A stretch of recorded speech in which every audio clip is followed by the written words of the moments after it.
In the 5th century BC, some of the most feared warriors came from the Greek city-state of Sparta, and in the 23rd century, some of the most feared warriors were the Klingons from Kronos, a planet roughly 95 light years away.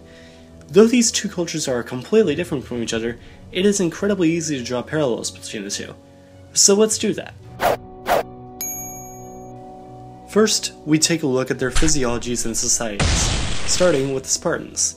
Sure, Spartans are no different anatomically from other humans, but Sparta societally is very different from most societies on Earth.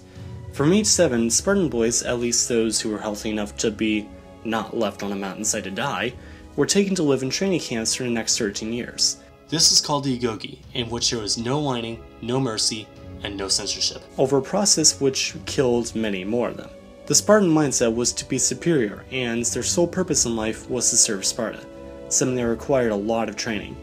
All Spartans, whether male or female, were expected to be physically and mentally and emotionally fit, as their sole purpose in life was to serve Sparta. The men did this by fighting on the battlefield, and the women did this by making more men.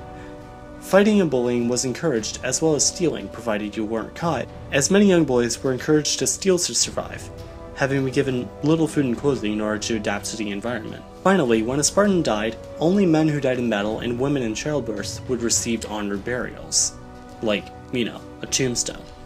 The Klingons believed in a strict code of honor, similar to the Japanese Bushido. Sorry. Established by the warrior KhAnubis the Unforgettable, which also meant acting loyal to the state but especially your house, as well as dying in honor of death in combat, which many Klingons are said to have dreamed of. Being non-human, the Klingon physiology is much more suited to a life of violence and endurance.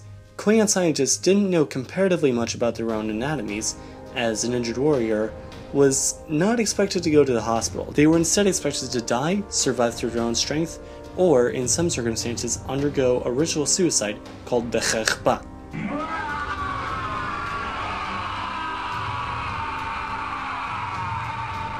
Despite this, it is widely known that Klingons possess 3 lungs, 23 ribs, an 8-chambered heart, 2 livers, and redundant neural function. This gave Klingons more stamina on the battlefield, but also meant that each of their organs was more redundant to the overall function of their body, in case of serious injury.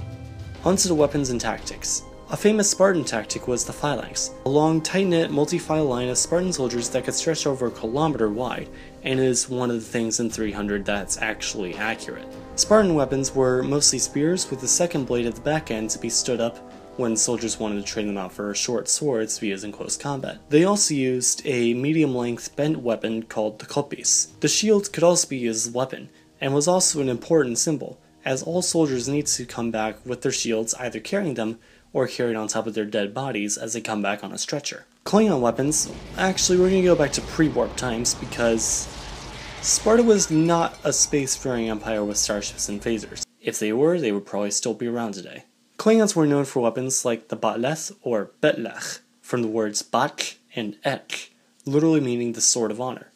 It was first used by KhAnubis the Unforgettable in the year 822 AD to defeat the evil tyrant Macleod on the banks of the River Skrull. Some others included the one-handed Macleod and the dagger-like Duktak. Though Klingons weren't known for fighting with shields, granted they used 2-handed weapons, and one of their most famous mottos was KhAnubis. Alas, we can compare the two as much as we like, but a true decisive battle is impossible, and even if one did happen, it doesn't mean one is better, whatever that means.